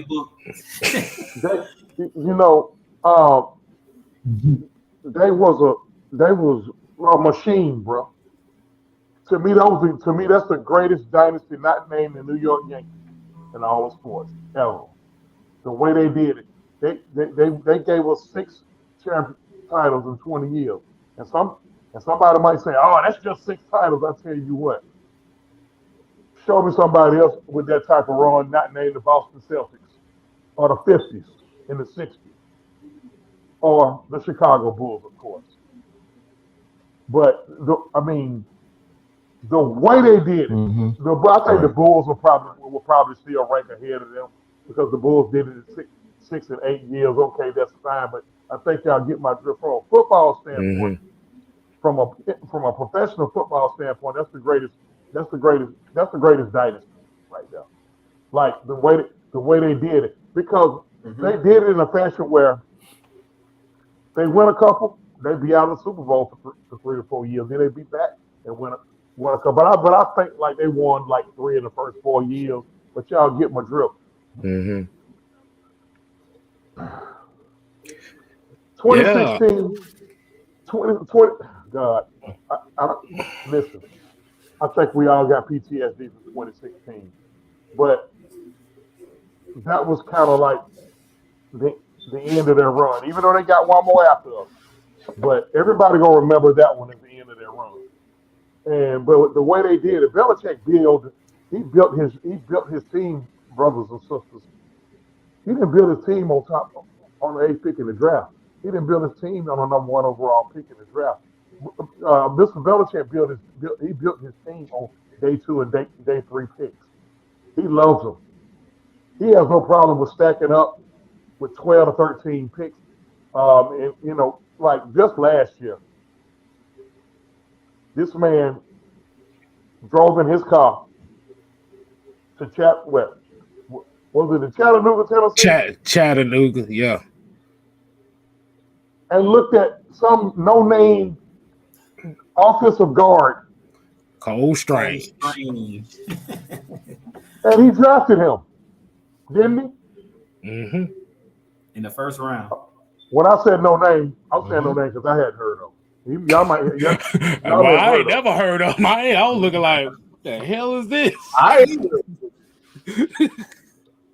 Like, where did Rob Gronkowski come from? When was he drafted? That was 2010, I think. 2010. I think it was 2010. I think from Arizona. Tom Brady wasn't even the number 1 starter at Michigan. It was Drew Henson. Holding the clipboard. He was a 6th-round draft pick. But we got fans just really throwing a whole hissy fit. One dude told me, man, they ain't drafting no 3rd-round pick to be their starting quarterback. Newsflash, brother. NFL GMs don't draft quarterbacks on day 1 and 2 if they don't have any type of plans for them to play. It's basically them type of guys play their way out of a job. If you go out there and work hard, it's different from yesteryear, 30 years ago, where you had to be the number 1, the number 5 overall pick in the draft to be guaranteed a quarterback slot unless the team went through a multitude of injuries. So now it's like, okay, if you got 3rd-round talent, if we can coach up a lot of other guys that are 2nd and 3rd-round talent, we can build a football team. What was Joe Montana taking? What round was Joe Montana taking in? I don't know. I forgot. I'm dumb. Help me out. 3rd round. 3rd. Y'all lying. I don't believe it. Show proof. That's the type of shit we be hearing. When we give folks when these hard-working gentlemen up here give folks facts. When they give folks facts, now it's show proof. Now, I almost got real disrespectful there, but this show been so respectful because y'all already know one of my famous responses when somebody say something like that. And it has something to do with either lunch or dinner and a part of a body. But fans, y'all gotta be patient, man. Okay, they didn't be a Roman today. They didn't, man. Like, what do these folks expect? What you all expect? Y'all see we tore it down. Y'all knew, a lot of these folks knew when Matthew and Quintorris left the building what it was. Really, when Quintorris left the building. Because when Quintorris left the building, Matthew was just going to probably ride it out no matter what. But then, the Deshaun Watson fiasco happened, and then we know the rest on that. But once Quintorris left the building, like, it's 2 people left from 2016. Oh, their roster, unless I'm missing somebody. There's 2 people left from 2016, and they on each side, and one is on the O line, one is on the D line. Is there anybody else left from 2016 other than Grady Jarrett and Jake Matthews? Was there anybody else left? I don't think so. Yeah, that's it. That's it. It's just them 2. It's just them 2, and they ain't got long. So, but. They withstood. Hey, they riding it out. They willing to be here to see another Super Bowl run, and I think they will. I think with our free agency alone, Grady probably dancing in his backyard right now. Like, he got to listen. He ain't got to work. He ain't got to work as hard. Well, he gonna still work hard, but he got to work hard for as many plays now. They can literally do a Georgia, a Kirby Smart line shift now. What we got? What we got? Like a fresh 10-man rotation up front now, Yep. Pretty much, yeah. and we ain't even used the 8th pick yet. Right. Interesting. We ain't used the 8th pick yet. Oh boy, I'm curious. Now I'm real curious as how we gonna go with pick 8, man. I'm real curious. Hey, I have no idea now. That's what we said, boy. We like Jew had an idea of Lucas Van Ness. I'm like, bro, I don't have a damn clue. He plays at where he plays. Yeah. Oh, Iowa. That's the is he a guard or a center? He's a defensive end. Edge rusher. Defensive end. Okay, I'm getting my work. But damn.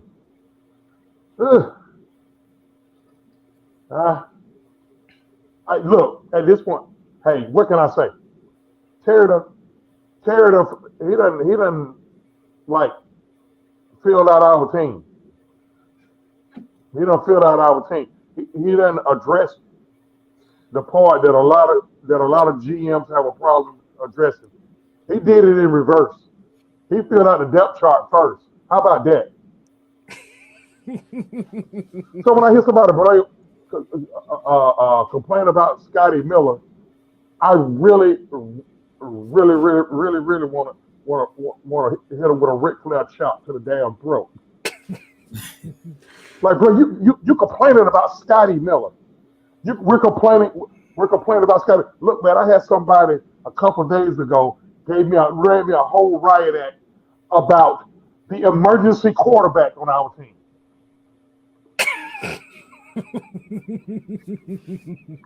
I swear, Not Felipe. Gave me a whole riot act on how.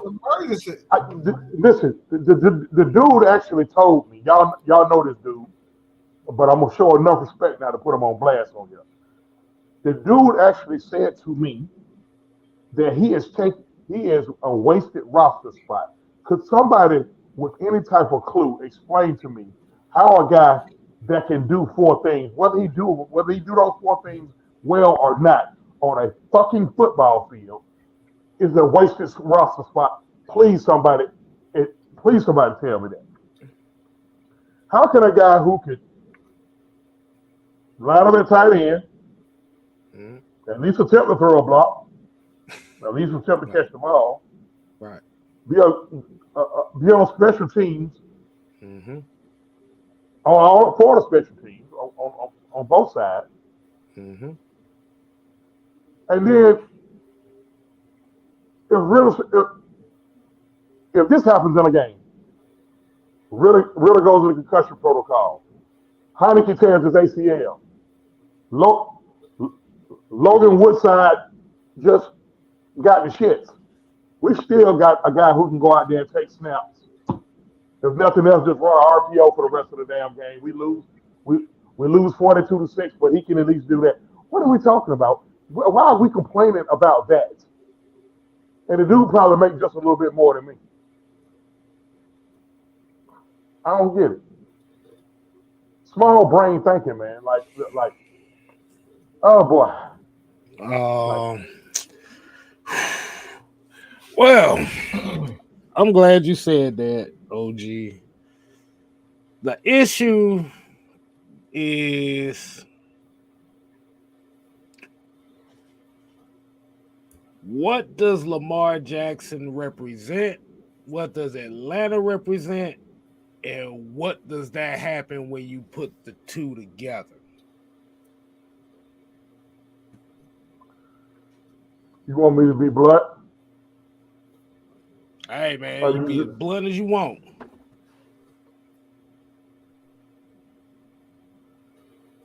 He represents the culture. We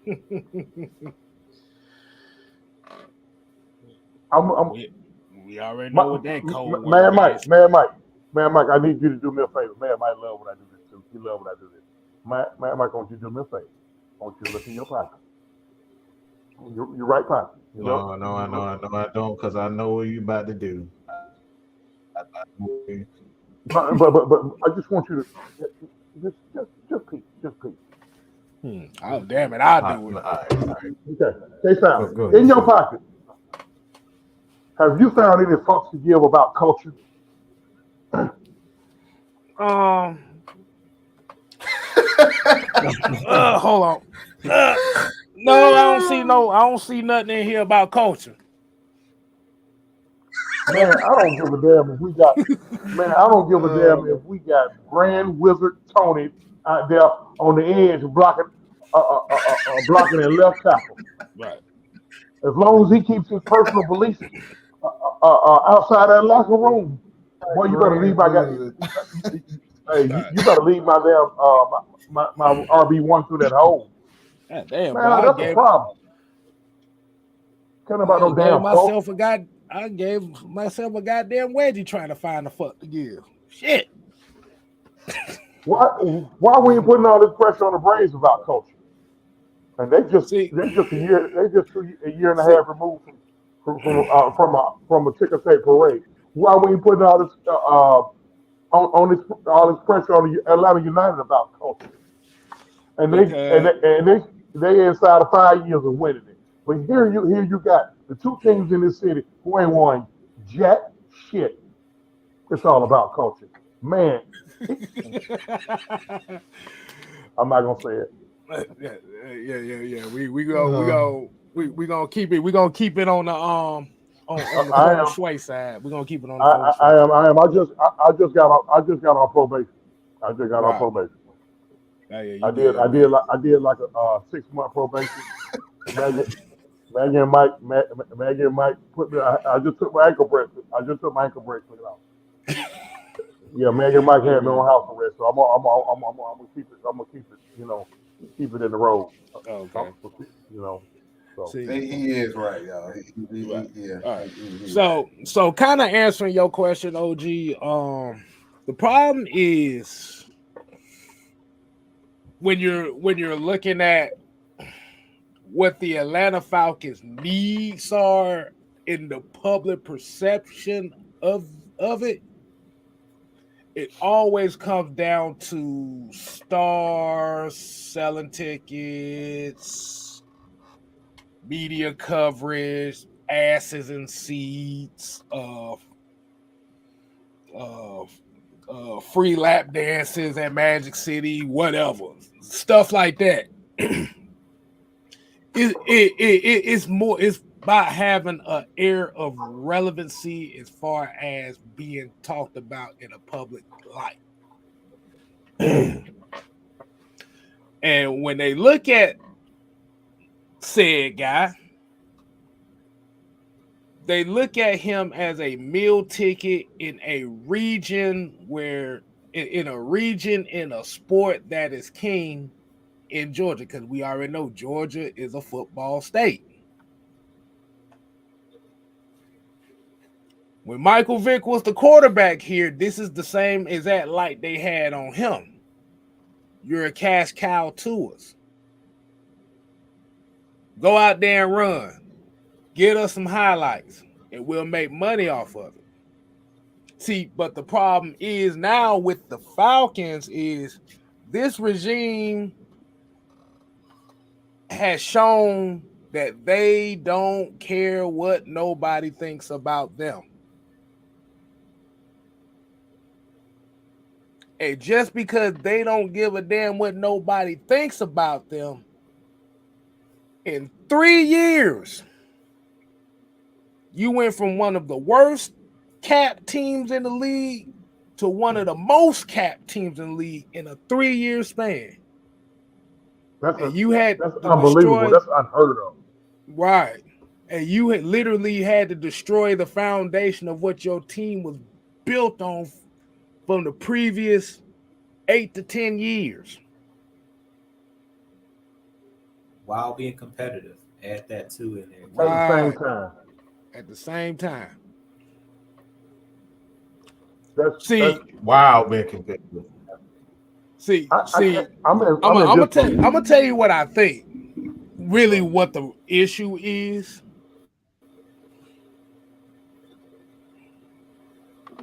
they seen where the Falcons are going as far as where they're building their team.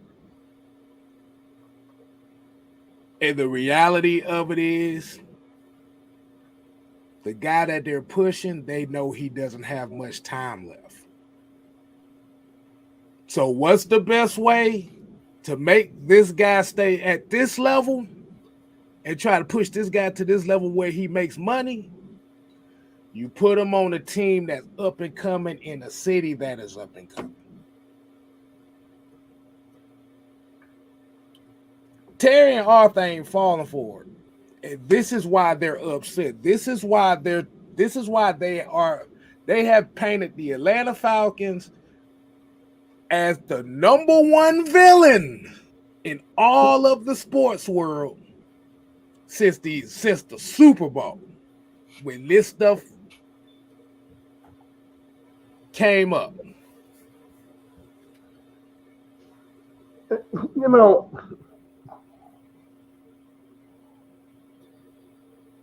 can anybody on this panel say that we were a quarterback away? Hell no. No. I look at these 5 to 7 franchises that's a quarterback away. One of those franchises came out, 72 hours ago and said, no, we're not going to pursue Lamar Jackson because that means we'll be negotiating in bad faith. New York Jets. No outrage for them. Mm-hmm. But because we said, no, we never really was fucking with him. Y'all just said we were. Now, our Lamont Sanford fan base. I'll wait for it. You got a dumbest motherfucker. God almighty. Hey, try. It's embarrassing how dumb our fans is. They around here throwing all these fits. Like I seen a whole dude threw a whole fit. He wrote it took me about 30 minutes to read what he wrote on Facebook. I'm like, damn, in that case, you should just call me. I'm like, bro, we was never fucking with him. And guess what, people? Who cares what happened last year? They was all in on Deshaun Watson. So what? This year, they don't want Lamar Jackson for whatever reason.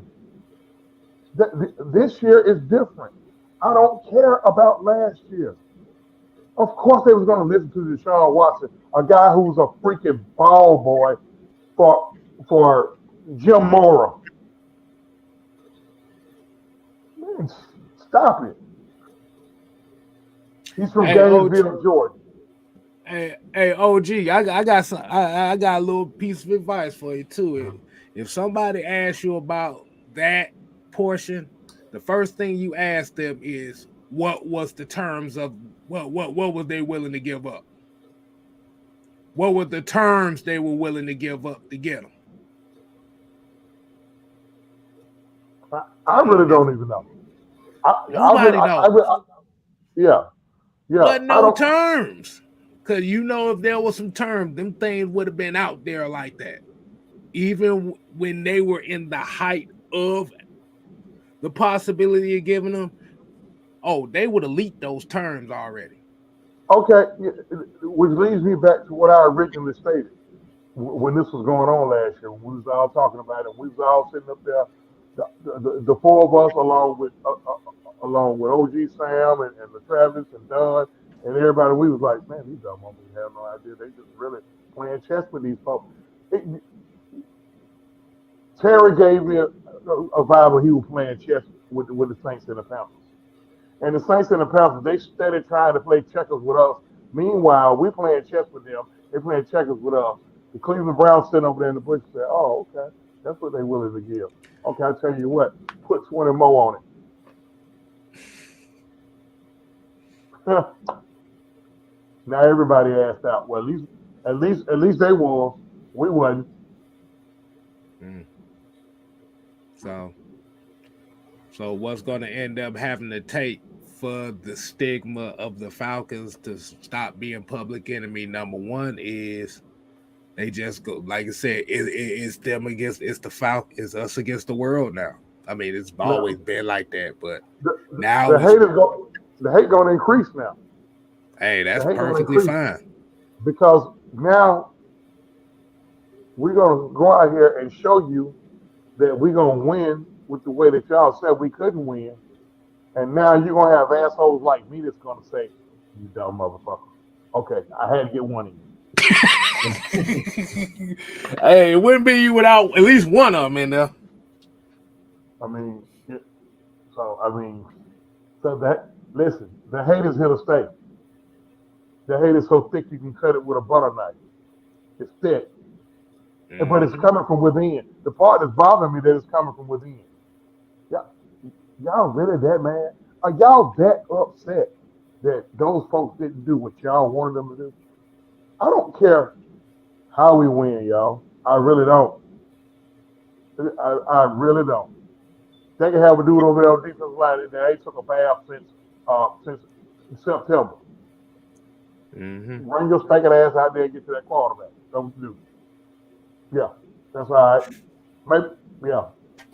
Raise your armpit when you're going up there on the offensive lineman so the fumes can knock him out. I don't care. And that's a little extreme. Of course, you don't want nobody to work around here and ain't bathed in 6 months. But the point I'm trying to make is, it really doesn't matter. It doesn't matter if the quarterback is mobile, T-Mobile. I don't care. Statue. I don't care. He wins. Mr. William Belichick didn't care about none of that. His quarterback went in there and won football games, and he didn't trick off too many. A guy who got his job off an injury. He got his job off an injury. The outside linebacker who used to play at Georgia, I keep forgetting his name, lit up Drew Bledsoe. It enters Tom Brady, and here we are 21 years later, and he got every passing record known to man. And he got more rings than anybody ever. Yeah, man. And he was as unathletic as it gets, and awfully built. And still, last year at the age of 45, threw for a 400-yard game.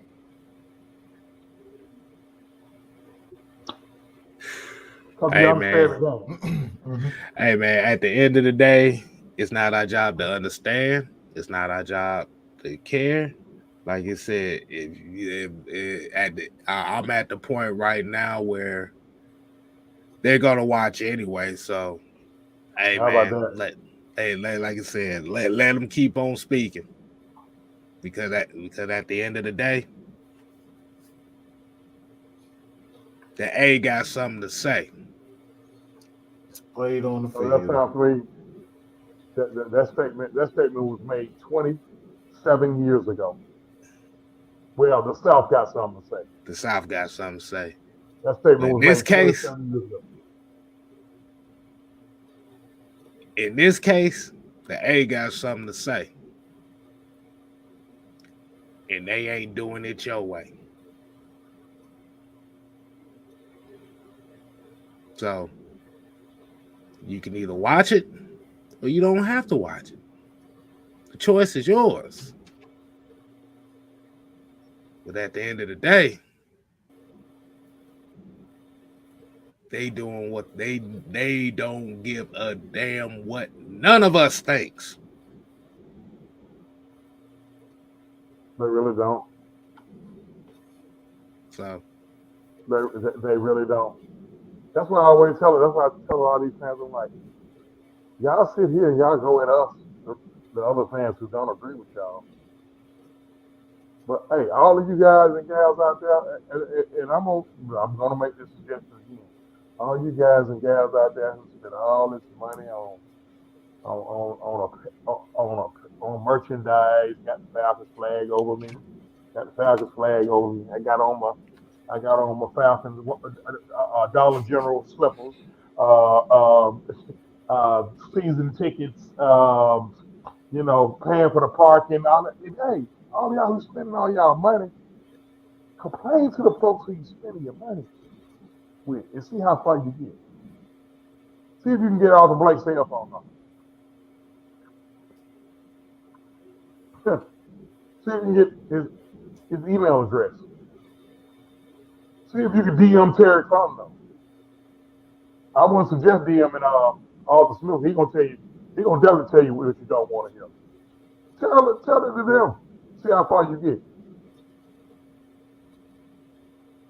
What you'll do, you'll sit here and go back and forth with us and call you a complete and total Lamont Safford. When these folks have already indirectly told you what they want to do. Those folks ain't lied to us yet since they came in the door back in 2021. Back for the season of 2021. They ain't lied to us yet. At least I ain't heard one. Maybe y'all have, but I haven't. They got upset. Listen, they got upset with Arthur Smith because when they asked Arthur Smith about co-signing off for Desmond Ritter, and what is his favorite phrase? And he says it so eloquently and arrogantly. Hey, look, we're not gonna paint ourselves in the corner here. How many times y'all heard him say that? We're not gonna paint ourselves in the corner. You got mad at him for that. You didn't like how he said it. Now you're a fake tough guy. Wait a minute, hold on. Just 10 minutes ago, he was just spoiled, rich, billionaire's kid. Now because you don't like how he said something, he's a fake tough guy. Somebody please make that. I'll shut up. Let's go ahead and wind it down. OG. Man, so like I said, we definitely appreciate everybody tuning in, man. We definitely, hey, man, OG, go ahead and plug yourself right quick before we get up on out of here. OG Truth Hurts on Twitter, Instagram, government name Chauncey M. King on Facebook. Got my own channel right now. I've changed it to Truth TV. That's the number 2 RUTH. Make sure you like, share, subscribe. But man, the fun part, man, you can catch me with the Unholy Alliance. Shout out to the fellas, man. Shout out to Mad Mike. Shout out to the 6-man K-Style, brother Jay right here. Hey, I always seek and speak the truth, whole truth, and nothing but the truth. Fellas, y'all get us up out of here. Hey, man, and on that note, man, what we always say, we always got the stats, facts, and the truth. So make sure you go ahead and subscribe to Mad Mike Sports, Utah Sports, 6-man K-Styles. Like I said, OG Truth Hurts down here. So until next time, people, we ain't here to play. We here to stay. Oh, yeah. You ain't got to go home. Gotta get the heck up out of here. But you can't go to the Blue Flame on Wednesday night. Hey. Oh, my God, man. I am the 6-man, so lemon pepper wing. Oh, that's Magic City on Monday night. Oh, my bad. That's why I said go to Magic City. My bad.